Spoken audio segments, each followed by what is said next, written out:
procurar a nossa nação, amém? Mas Ele escolheu a nós elegermos os nossos representantes. Então, haja com sabedoria, haja com prudência, haja direcionado segundo a vontade e o querer de Deus, porque isso cabe a nós. Deus, Ele não vai vir aqui votar em nosso lugar. Tenha sabedoria, prudência e muito temor de Deus para que nós possamos fazer o nosso melhor. Amém? Aleluia. Hoje a gente vai dar continuidade à nossa série de mensagens do mês de outubro, que é intitulada O Eterno Agora, onde nós vamos estar falando um pouco sobre o retorno de Cristo, a segunda vinda dele, quando ele voltará para buscar a sua igreja, nos levará a viver eternamente ao seu lado no céu, onde o seu reino eterno será efetivamente estabelecido, onde não haverá mal, onde não haverá doença, onde não haverá tristeza, mas nós viveremos perfeitamente ao lado do nosso Senhor. Então, quando nós falamos sobre a volta de Cristo, há uma resistência muito grande no coração das pessoas, há uma resistência muito grande no intelecto das pessoas, porque fomos, de certo modo, acostumados a entender que o livro de Apocalipse é um livro extremamente difícil, é um livro que não é interpretado facilmente, é um livro que não é entendido facilmente, por alguns é até mesmo um livro aterrorizante. A pessoa tem medo de ler, a pessoa lê e à noite fica com insônia, fica pensando uma besta que veio da terra, outra que veio do mar, e era uma serpente, isso e aquilo, e fica com medo. Mas deixa eu falar algo para você. No domingo passado, nós falamos que ler o Apocalipse é, na verdade, libertador.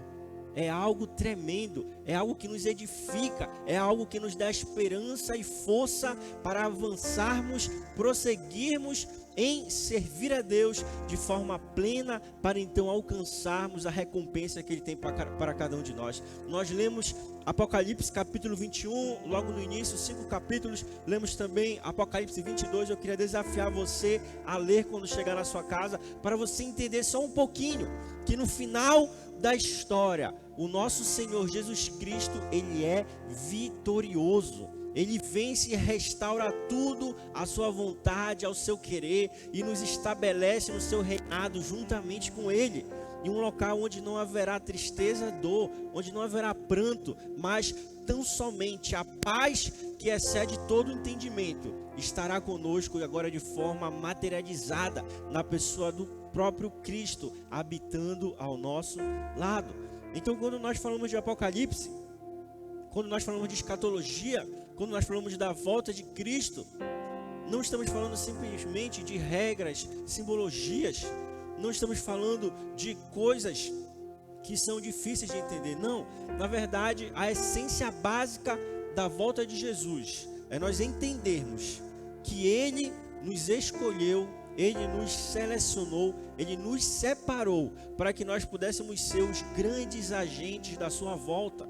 A gente vai ver hoje que nós temos a missão de sermos os grandes anunciadores da volta de Jesus. Devemos amar a sua volta, devemos desejar a sua volta e devemos apressar a sua volta, porque essa missão foi dada a nós. Então abra sua Bíblia lá em Atos capítulo 1, versículo 3 em diante. Atos capítulo 1, versículo 3 em diante.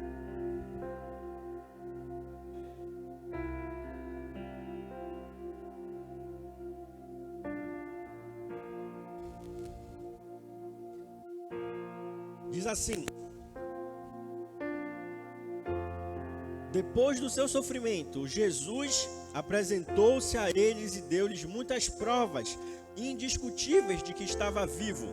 Apareceu-lhes por um período de 40 dias, falando-lhes acerca do reino de Deus. Certa ocasião, quando comia com eles, deu-lhes esta ordem: não saiam de Jerusalém, mas esperem pela promessa de meu Pai, da qual falei a vocês. Pois João batizou com água, mas dentro de poucos dias vocês serão batizados com o Espírito Santo. Preste atenção agora. Então os que estavam reunidos lhe perguntaram: Senhor, é neste tempo que vai restaurar o reino a Israel? Ele lhes respondeu: não compete a vocês saber os tempos ou as datas que o Pai estabeleceu pela sua própria autoridade, mas receberão poder enquanto o Espírito Santo descer sobre vocês e serão minhas testemunhas em Jerusalém, em toda a Judéia e Samaria e até os confins da terra. Tendo dito isso, foi levado às alturas enquanto eles olhavam, e uma nuvem o encobriu da vista deles, e eles ficaram com os olhos fixos no céu enquanto ele subia. De repente, surgiram diante deles 2 homens vestidos de branco, que lhes disseram: Galileus, por que vocês estão olhando para o céu? Este mesmo Jesus, que dentre vocês foi elevado aos céus, voltará da mesma forma como ouviram subir. Então Jesus, ele voltará da mesma forma que ele subiu. Assim como ele ascendeu aos céus, ele também voltará para buscar a sua igreja, buscar a sua noiva, buscar os seus escolhidos, as suas escolhidas aqui nessa terra, para vivermos eternamente agora ao seu lado. Amém? Feche seus olhos, vamos orar, pedir a Deus a revelação da sua palavra, pedir a Deus que ele possa falar aos nossos corações, que ele possa trazer a sua revelação a nós. Deus, nesta noite, Senhor, nós te agradecemos pela sua palavra, te agradecemos pela oportunidade que temos de estarmos como igreja reunidos para aprendermos mais de ti. Então, Senhor, te pedimos que o Senhor traga a sua revelação ao nosso coração. Espírito Santo, que o Senhor traga entendimento a cada um de nós, que nós possamos crescer, avançar e criar maturidade para vivermos como cristãos maduros, segundo o seu querer e a sua vontade, em nome de Jesus. Amém e amém. Então a gente percebe aqui em Atos que quando Jesus ressuscitou e passou os 40 dias aqui na terra falando acerca do reino de Deus, o povo judeu, agora convertido ao cristianismo, muitos deles perguntaram para o Cristo: Senhor, é neste tempo que vais restaurar o reino a Israel? E então Jesus respondeu a eles: não compete a vocês saber os tempos ou as datas que o Pai Celestial estabeleceu pela sua própria autoridade, mas receberão poder quando o Espírito Santo descer sobre vocês, serão minhas testemunhas em Jerusalém, em toda a Judéia e Samaria até os confins da terra. Então o que a gente percebe aqui? O que a gente vê aqui? Que desde quando Jesus veio a primeira vez, existia uma grande preocupação acerca do estabelecimento do reino dos céus fisicamente aqui na terra. Você sabe por que os judeus mataram Cristo, não creram nele, rejeitaram ele? Porque eles esperavam que o reino de Deus ele viesse de forma física. Eles esperavam que Jesus, quando viesse, ele ia estabelecer o seu reino. Israel seria a grande potência de todo mundo e todos iriam se render ao poder deles, à autoridade deles. Contudo, quando Jesus veio, ele veio para estabelecer o seu reinado espiritual. Inicialmente ele veio para estabelecer o seu reinado espiritual. E então ele veio lançar as bases do seu reinado: o amor, a graça, a misericórdia, o perdão. E então quando ele falou isso para os judeus, eles falaram: não é isso que nós queremos. Nós queremos poder, nós queremos um rei, nós queremos uma pessoa vigorosa, com autoridade, que vai nos levar a vitórias em guerras, que vai fazer com que os nossos inimigos sejam subjugados e se rendam aos nossos pés. Então eles rejeitaram Cristo, rejeitaram ele, e mais do que isso, o mataram. O mataram porque consideraram que o que ele estava fazendo era uma blasfêmia aos ensinos do próprio Deus, do próprio Pai de Cristo. Então, a gente percebe o quanto compreendermos o reino dos céus é importante, é essencial para que tenhamos uma vivência, uma experiência da vida cristã de forma plena aqui nessa terra. E após Jesus morrer e ressuscitar ao terceiro dia e caminhar durante os 40 dias anunciando o reino de Deus, os discípulos perguntaram para ele novamente: Senhor, é nesse tempo que o Senhor irá restabelecer o reino de Deus aqui na terra? E então Jesus é categórico e enfático em falar para eles: não compete a vocês saber. Não é para vocês saberem o dia e a hora. Não é para vocês saberem quando isso vai acontecer. O foco aqui Não é você saber se Cristo ele vai voltar em 2022, 2023, 2030, 2040. Não. Preste atenção. O foco aqui é que vocês receberão poder quando o Espírito Santo descer sobre vocês, e vocês serão minhas testemunhas em todos os locais por onde vocês andarem. Então o foco não é quando Cristo vai voltar, não é a data, não é um momento. O foco é como vocês estarão vivendo quando Cristo voltar. Você percebe? O foco de Jesus é que ele está falando: olha, não se preocupe com o dia, não se preocupe com a data, com a época, com a hora. Se preocupe em estar vivendo de acordo com a palavra de Deus. Se preocupe em estar vivendo segundo aquilo que Deus deseja que você viva. Se preocupe em estar vivendo em santidade, em obediência. Se preocupe em estar vivendo o que Deus separou você para viver. Porque se fosse para nós sabermos as datas, ele já teria falado. Muitos já vieram antes de nós e falaram. A minha geração, quando você ouve pregadores mais antigos falarem, pregações mais antigas, você vai ver que muitos deles dizem: a minha geração é a geração do arrebatamento. Algumas igrejas grandes já disseram: Jesus vai voltar no dia tal. Ele não veio. E então eles falam: não, ele vai voltar, a gente se enganou na data, mais um pouco à frente. Não veio também. Aí fala: não, sabe de uma coisa? Ele voltou sim. Ele voltou, só que a gente não viu. Ele voltou de forma invisível. E então a gente percebe que muitas vezes a gente se preocupa, a gente discute, a gente briga um com o outro para saber detalhes que a Bíblia não quer falar. Ele não está falando quando vai voltar, então não tem como a gente saber. A mesma coisa quando a gente vai lá em Apocalipse e lê: na grande tribulação haverá duas testemunhas que irão estar anunciando a palavra de Deus. Aí tem pessoas que vêm e falam: eu sei quem são, é Enoque e Elias. Não, é Moisés e Elias. Meu amigo, a Bíblia não fala, então não tem como a gente adivinhar. Se ela não fala, paciência. Se o próprio Deus não quis falar, quem sou eu para querer adivinhar? Então não é para saber quem é só para saber que haverão testemunhas. Elas estarão lá e estarão anunciando as boas novas. E mais do que isso, ele fala que antes destas duas testemunhas virem, haverão pessoas cheias do Espírito Santo que testemunharão as obras de Deus na sua vida. E eles serão aqueles que irão preceder essas duas testemunhas anunciando o reino dos céus. Sabe quem são essas testemunhas? Eu e você. Essas sim nós sabemos. Nós também somos as testemunhas que irão anunciar o reino de Deus, que irão anunciar a sua volta, que irão anunciar: ei, há um Deus que transforma, há um Deus que muda a realidade, há um Deus que pode mudar a sua família, há um Deus que pode converter a sua mulher, o seu marido, os seus filhos, há um Deus que cuida de você, que ama você e que morreu e ressuscitou ao terceiro dia, para que você experimente a completude do seu amor, da sua graça na sua vida. Então essa é a nossa missão, essa é a nossa grande revelação, saber que Ele vai voltar, e estar nessa expectativa.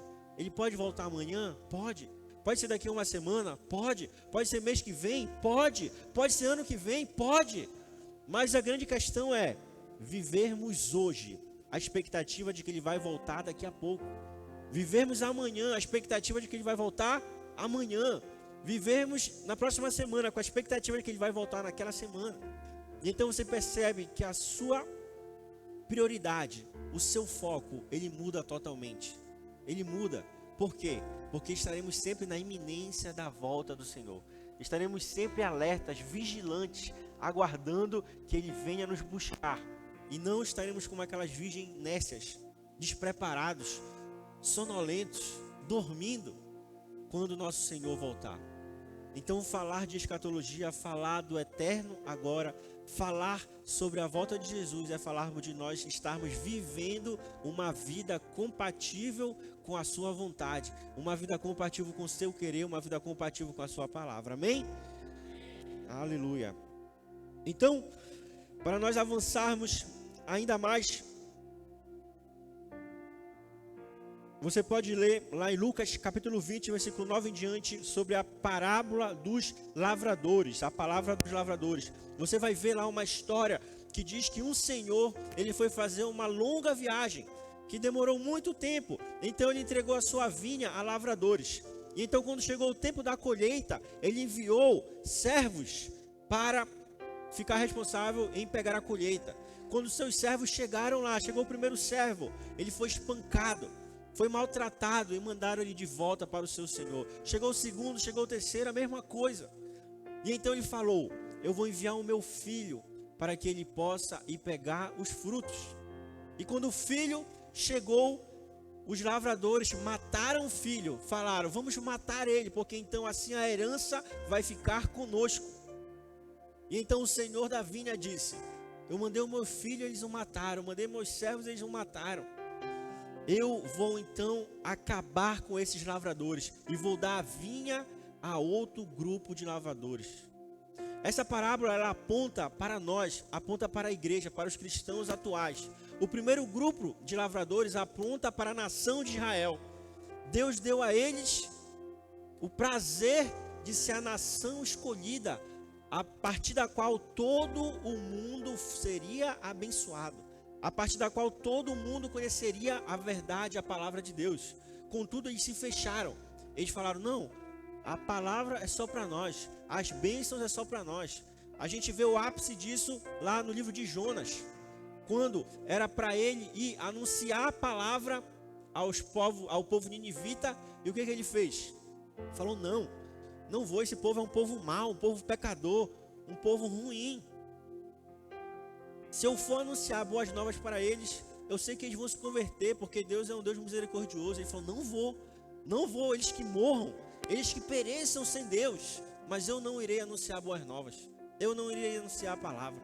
Então se fechou, se recolheu, até que Deus dobrou ele, até ele ir, e mesmo contra a sua vontade, ele pregou de forma grosseira, de forma rancorosa. E o que acontece? Todo o povo se converte, todo o povo faz um grande jejum e então se rende aos pés de Deus. Esse era o grande propósito de Deus, fazer com que o povo, a nação israelita, os judeus, anunciassem as boas novas. Você vê isso onde? Lá no chamado de Abraão. Deus fala a Abraão: Abraão, por meio de ti eu criarei um novo povo que eu chamarei de meu, e por meio de vocês todas as nações do mundo serão abençoadas, todas as nações do mundo serão alcançadas pelo amor de Deus. Porém, eles não o fizeram. Pelo contrário, a Bíblia fala que os israelitas matavam os seus profetas, rejeitavam os seus profetas. O próprio Cristo, quando veio, foi morto pelos próprios israelitas. Eles mesmos, os próprios judeus, entregaram Jesus aos romanos para morrer, porque consideraram que ele era um traidor, que ele estava fazendo uma blasfêmia, que ele veio trazer um reino de Deus do qual ele não era filho do próprio Deus. Então Deus faz o quê? Ele fala: eu vou tirar a vinha desse povo, eles não serão mais os meus lavradores, eu vou entregar a outro povo. E então entregou a nós, aos cristãos convertidos a Cristo, aqueles que seguem a Cristo, os pequenos Cristo. Então a gente vê que nessa parábola, o dono da vinha é o próprio Deus é o dono da vinha. E então o filho que ele enviou é o próprio Cristo, foi morto pelos judeus. O primeiro grupo de lavradores é a nação israelita, e o segundo grupo de trabalhadores somos nós, ao qual Deus deu a missão de colhermos os frutos, de cuidarmos dos frutos e entregarmos a Ele. E então a Bíblia fala que Ele vai voltar, Ele voltará e perguntará para nós: cadê os frutos? Cadê os frutos que eu entreguei a vocês? Onde está? Onde estão os frutos? Então nós temos que apresentar a Ele: Deus, eu fiz isso, Senhor, eu fiz aquilo. Meu Pai, aqui estão todas as pessoas que eu ganhei, discipulei, cuidei. Aqui está o que o Senhor mandou eu fazer. seja no âmbito do meu trabalho, tá? Que o trabalho que o Senhor me deu, por meio dele eu abençoei a minha família, por meio dele eu abençoei a igreja, por meio dele eu levei pessoas a conhecerem a Cristo. No meu trabalho eu falo do Senhor. Aqui está, Deus, a minha empresa, aqui está o meu concurso, aqui está o meu carro. O meu carro no dia da célula era usado para levar as pessoas à célula e depois deixar as pessoas na sua casa. No domingo está aqui, o meu carro era para levar convidados à igreja e depois deixá-los. A minha casa está aqui, é uma casa anfitriã, uma casa onde pessoas conheciam a sua palavra, pessoas eram salvas, pessoas eram cuidadas e transformadas. Deus, aqui está a minha vida, aqui estão os meus frutos. Então o primeiro ponto, o primeiro aspecto da volta de Jesus é nós entendermos que quando ele voltar, ele vai requerer de nós os nossos frutos. Os nossos frutos. E como é que estão os nossos frutos? Como é que está as nossas mãos? Como é que está a nossa vida? Então a gente precisa refletir sobre os aspectos práticos da volta de Jesus. É maravilhoso falar que no novo céu e na nova terra não haverá mar. Você lembra lá em Gênesis? Como era a terra? Como era a terra em Gênesis? Era tomada por água. Era tomada por água. Agora, no novo céu e na nova terra, a Bíblia fala, não haverá mar. Você sabe por quê? Lá no início, a terra ser cheia de água apontava para uma terra onde ela era disforme e vazia. O mar, geralmente na Bíblia, ele aponta para a obra do mal. Aponta para algo ruim. Você lembra lá quando Jesus expulsou a legião de demônios e eles foram para os porcos? Onde os porcos endemoninhados se lançaram? Se lançaram no mar. No mar, geralmente o mar aponta para algo ruim. Quando a gente vê que no novo céu e na nova terra não haverá mar, a Bíblia está falando que não haverá mais coisas ruins. Não haverá mais obras do mal. Não haverá mais opressão maligna, mas tão somente a plena vontade de Deus acontecendo. E então a gente olha para a nossa vida e precisamos analisar como está a minha vida. Será que a minha vida está disforme e vazia, sem frutificar? Ou será que a minha vida está transformada, como quando Jesus lançou sobre a terra sementes e plantas cresceram? Lançou os animais, eles multiplicaram, colocou Adão e Eva, e então deu a missão a eles de multiplicar-se, encher a terra. Colocou chuva, colocou uma garoa para regar as plantas, algo frutífero, algo bonito, algo colorido, algo onde havia vida em abundância. Como está a nossa vida? Como está o nosso dia a dia? Como está a nossa intimidade com Deus? Como está o cumprimento do chamado, da missão de Deus para a nossa vida? Tudo que fazemos aqui nessa terra é com um único e claro propósito: cumprir o propósito, o chamado de Deus na nossa vida. Nosso casamento, para glorificar a Deus. Nosso trabalho, para glorificar a Deus. Nossa família, para glorificar a Deus. Nosso carro, nosso salário, nossas dificuldades, nossas vitórias, é tudo para glorificar a Deus. Está passando por uma dificuldade, Deus deu a vitória. O que acontece? Vou testemunhar. Dá um testemunho, Deus me deu a vitória. Tudo na nossa vida é para cumprir a missão, cumprir o chamado. Então que a gente possa estar sempre adequando a nossa vida à plena vontade de Deus. Porque Ele vai voltar e Ele vai perguntar para nós: onde estão os frutos? Onde estão os frutos?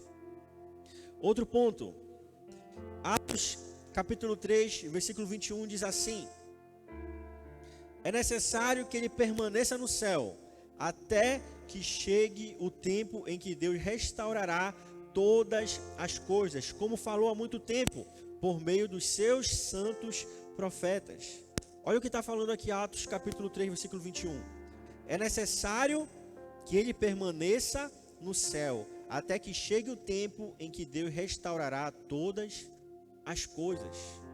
Quando é que Jesus vai vir?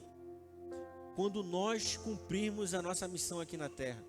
de levarmos as boas novas, de levarmos a palavra. E então ele virá quando todos os conhecerem, quando todos tiverem conhecimento da sua palavra. Deus, na pessoa de Cristo, está lá no céu aguardando a restauração das coisas.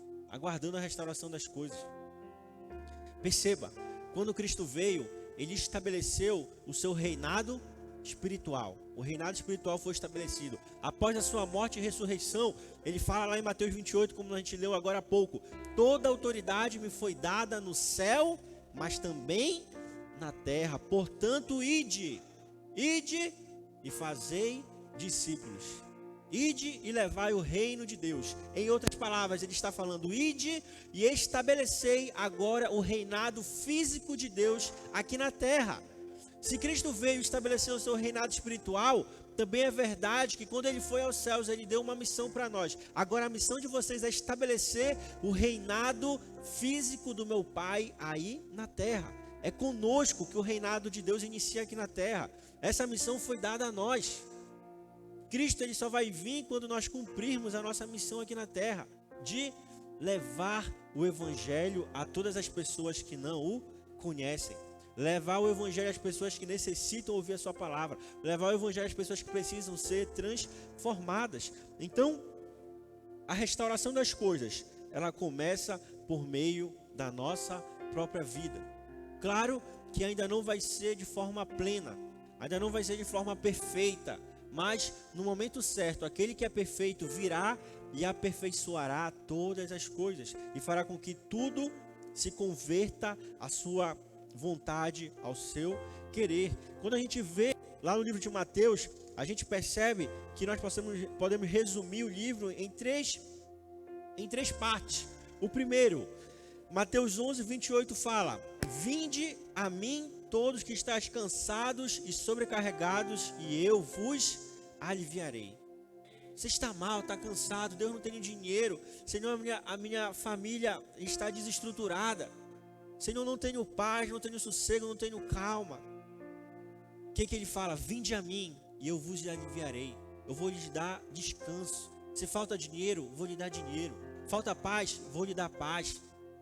Falta um casamento, vou providenciar um casamento. O que falta? Eu vos lhe darei descanso. Vinde a mim. Vinde a mim. Contudo, não fica aí. Quando a gente vai ver quando Cristo chamou os primeiros discípulos, ele fala para eles: então disse-lhe Jesus: vinde após mim e eu os farei pescadores de homens, pescadores de pessoas.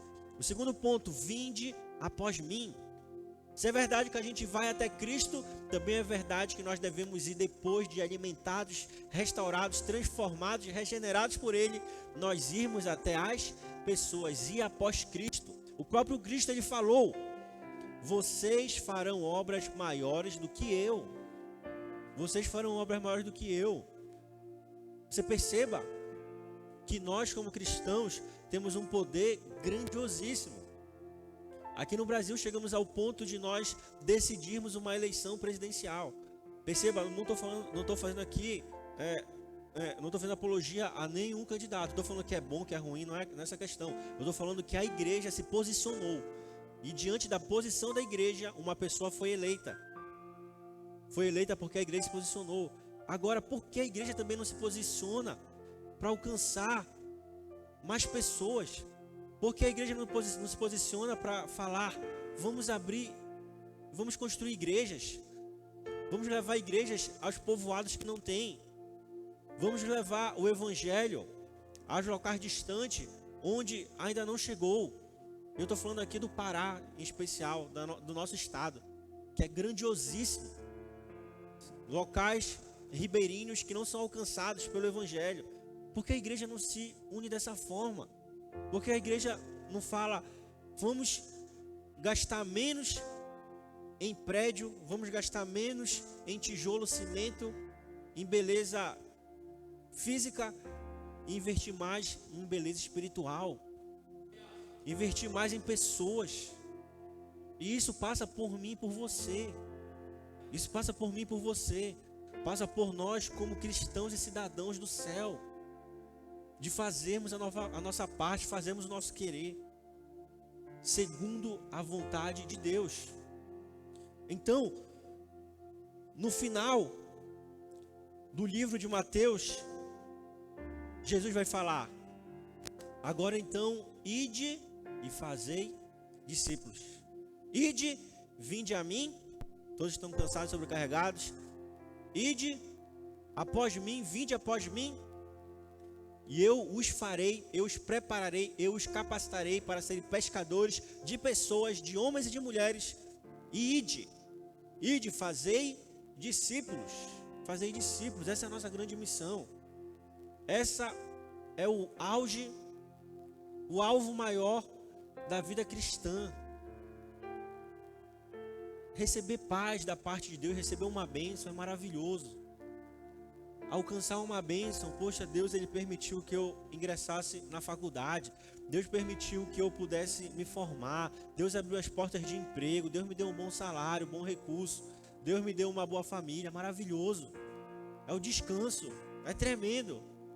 Mas há um vinde após mim também, e há um ide que nós precisamos viver, que nós precisamos experimentar, que nós precisamos estar cumprindo, porque assim nós estaremos vivendo segundo a vontade de Deus, segundo o seu querer. E agora a gente vai passar para o terceiro ponto, que fala sobre amar a volta de Cristo. 2 Timóteo capítulo 4, versículo 8. Você pode abrir aí na sua Bíblia, eu estou lendo aqui na NVI, tá bom? 2 Timóteo capítulo 4, versículo 8. Diz assim: agora me está reservada a coroa da justiça, que o Senhor, justo juiz, me dará naquele dia, e não somente a mim, mas também a todos que amam a sua vinda. Mas também a todos os que amam a sua vinda. E o que é amar a vinda de Deus? O que é amar a vinda de Cristo? O que é amar a vinda do nosso Senhor? É viver segundo o seu querer. É viver tudo aquilo que nós falamos até agora. Cumprir o nosso ide, cumprir o nosso chamado, cumprir o querer de Deus para a nossa vida. Essa é a nossa missão. Isso é amar a volta de Cristo. Porque se nós amamos a volta dele, nós amamos pessoas. Se nós amamos a volta de Cristo, nós discipulamos. Se nós amamos a volta de Cristo, nós estamos levando o evangelho a pessoas que não conhecem. Se nós amamos a vinda de Cristo, nós estamos visitando aqueles que estão afastados. Estamos visitando aqueles que por algum motivo não estão na comunhão da igreja. Se nós amamos a volta de Cristo, nós estamos falando: Deus, a minha casa está à sua disposição, o meu carro está à sua disposição, a minha vida, a minha sabedoria, o meu entendimento, o meu eu, o meu tempo está à sua disposição. Então, quando nós amamos a volta de Cristo, quando nós amamos o seu retorno, nós vivemos de acordo com aquilo que a sua palavra ensina. E isso é o ponto de partida, o ponto inicial para nós adentrarmos em uma análise mais teórica de Apocalipse.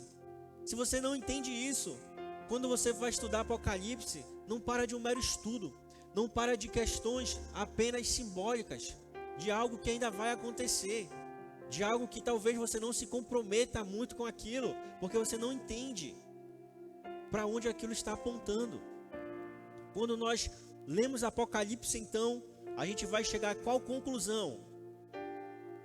Não importa a dificuldade, não importa o quanto nós fomos, não importa o quanto nós fomos resistidos, não importa o quanto foi o sofrimento, no final seremos vitoriosos com o Senhor.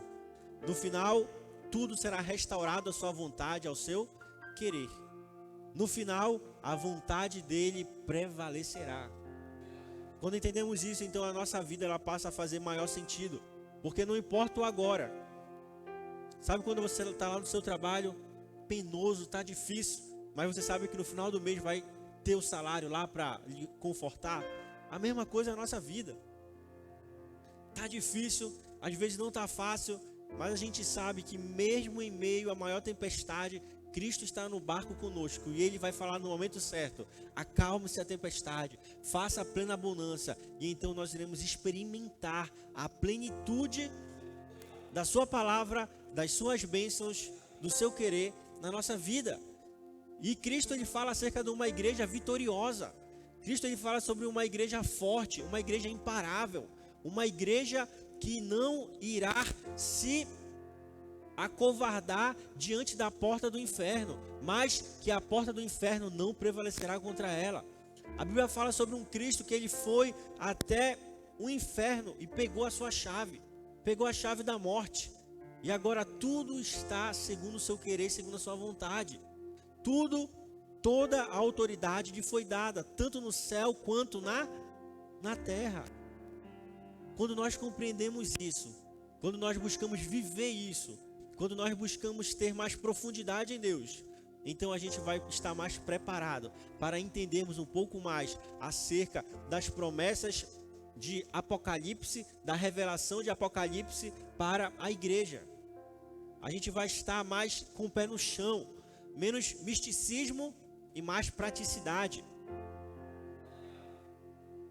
menos teoria e mais prática. Então que a gente possa buscar viver dessa forma plena a vontade de Deus. 2 Pedro capítulo 3, versículo 11 e 12 diz assim: vivam de maneira santa e piedosa, esperando o dia de Deus e apressando a sua vinda. No original, a palavra apressar, ela pode ter outras interpretações também. Porém, chega-se à conclusão, com a maioria dos teólogos, de que a palavra mesmo básica, onde o texto bíblico quer expressar, é realmente apressar. Nós podemos apressar a volta de Cristo. Nós podemos apressar a volta do nosso Senhor, quando nós cumprimos a sua vontade, cumprimos o seu querer. Quando nós cumprimos aquilo que Ele quer que nós façamos aqui na terra, que é basicamente ir até o Senhor, nos apresentar a Ele, falar: Deus, estou aqui, me alivie, me guarde, me proteja. Fala para Ele: Senhor, agora que o Senhor me transformou, envia-me a mim, envia-me para ser pescador de pessoas. E então assim nós cumprimos o nosso ID. Quando nós fazemos isso, a gente percebe que estamos preparados para a volta do Senhor. Você entende isso? Você entende? Amém? Então esse é a grande introdução para nós entendermos um pouco mais acerca das grandes promessas de Deus acerca do futuro. E então a gente vai passar a ver nos próximos domingos o sermão escatológico de Cristo, Mateus 24, a gente vai passar a ver alguns pontos específicos e especiais de Apocalipse, para que nós possamos ter uma noção um pouco melhor daquilo que nos aguarda. Embora saibamos que no final tudo se converterá à vontade do Senhor, se converterá à sua plena vontade. Amém? Vamos ficar de pé, vamos louvar a Deus. Vamos adorar Ele na plenitude do seu poder, da sua sabedoria, e alinhando, ajustando a nossa vida ao seu querer, à sua vontade, sabendo que Ele tem coisas grandiosas para nós.